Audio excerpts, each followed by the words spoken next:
Nitai Gour kitchen থেকে সবাইকে স্বাগতম। আপনারা কেমন আছেন? আশা করি ভালো আছেন। আজকে দ্বাদশী একটু ভাবলাম মহাপ্রভুকে একটু শাক রান্না করে দেবো। এই দেখুন, এই শাকগুলি আপনারা চিনতে পারছেন কি না? এই যে এটা হলো তেলাকুচু শাক, তেলাকুচু শাক। আর এখানে হলো সেচি শাক, এই যে সেচি শাক। আর এখানে নিয়েছি একটু কচি কচি সজনে শাক। আজকে আমি সবগুলো দিয়ে একটা শাকের চচ্চড়ি বানাবো। আর আর এইখানে শাক আমি মানে পাতাগুলি বেছে বেছে নেব, আর ডাটাগুলি কচি কচি ডাটাগুলি নেব, যেটা কচি থাকবে আর এইভাবে বেছে নেব। এই ডাটাগুলিও খুব উপকার, এই তেলাকুচু শাকের না মানে খুবই উপকার এগুলি খেতে পারলে, আর ভালো লাগে, হেভি টেস্টি হয় এই শাকটা। এই ডাটাগুলি আছে না, আমি এরকমভাবে এই যে বড় বড় করে ডাটাগুলি নিয়ে নেব। দেখুন, শাকটা আমি ভালোভাবে পরিষ্কার করে আমান্য করে নিয়েছি। এই যে এখানে কিছু ডাটাও দিয়েছি, এই যে আর এই সবগুলো এই হাফ হাফ করে, মানে বেশি আমি মানে কুচাইনি। এই শাকটা কুচাতে হয় না, এরকমভাবে রান্না করলেই ভালো লাগে। আর তার সাথে আমি এখানে দেব একটু সবজি। এখানে আলু নিয়েছি, এখানে বেগুন, আর এখানে একটা ঝিঙে নিয়েছি। এই সব একসাথে দিয়ে দেবো। এখন আমি শাকটা বানাচ্ছি। আর এখানে একটা কড়াই বসিয়ে দিয়েছি, কড়াইতে তেলও দিয়ে দিয়েছি। আমি একটু বড়ি দেবো, একটু বিউলি ডালের বড়ি, তার জন্য বড়িগুলো প্রথমে ভেজে নিচ্ছি। এই বড়িগুলি ভাজা হয়ে গেছে, নামিয়ে দিচ্ছি। তেলে আমি 3টে কাঁচা লঙ্কা দিয়ে দিচ্ছি। কাঁচা লঙ্কাটা দিয়ে এখন আমি এখানে সবজিটাকে একটু ভেজে নিচ্ছি। আলুটা, সবজিটা, বেগুনটা একটু নাড়াচাড়া দিয়ে সবজিটাকে একটু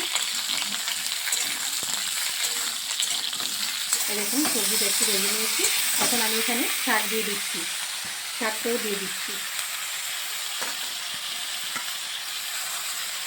এখন ভরে গেছে তো একদমই মজে যাবে, এই শাকটা খুবই মজে যায়। এখানে স্বাদ মতো লবণ দিয়ে দিচ্ছি,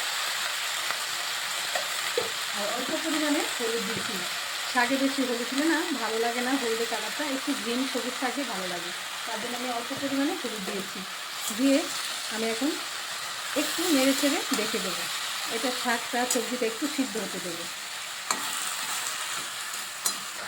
দেখুন, সব নুন হলুদ দিয়ে মিশিয়ে নিয়েছি। এখন এই যে ভাজা বড়িটা আমি দিয়ে দিলাম। দিয়ে এখন আমি একটু ঢেকে দেবো, যাতে করে শাকটা সব কিছু সিদ্ধ হয়ে যায়। 2-3 মিনিট ঢেকে রাখলাম। ঢাকাটা খুলে দিচ্ছি। এই যে দেখেছেন, মজে একদম অল্প একটু হয়ে গেছে না? এই শাকটা খুব সুন্দর শাক ছাড়া, এটা আমাদের এই যে নদীর পাড় থেকে আমরা এই শাকটা তুলি। এই যে সব সবজিও সিদ্ধ হয়ে গেছে। এখন আমি একটু নামিয়ে দিচ্ছি, এখন ফোড়ন দিয়ে নেব। দেখুন, আমি শাকটা প্রথমে ফোড়ন দিইনি, এখন ফোড়ন দেবো। ফোড়নের জন্য তেল দিয়ে দিয়েছি, আর এখানে 2টো শুকনো লঙ্কা দিয়ে দিলাম। আমি শুকনো লঙ্কাটা খুব সুন্দর করে ভেজে নেব, কারণ এই শাকের লঙ্কা ভালো করে ভাজা হলে শাকে একটা খুব সেন্ট বেরোবে। আর আমি এখানে ফোড়নের জন্য নিচ্ছি 5 ফোড়ন।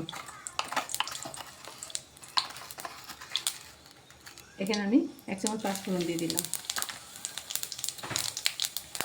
5 ফোড়নটাকে ভালোভাবে ভেজে নিচ্ছি।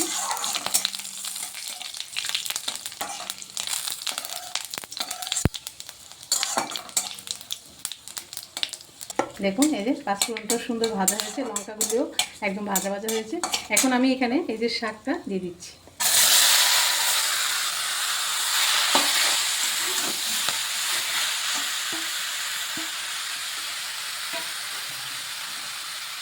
ভালোভাবে ভাজা ভাজা করে নিচ্ছি।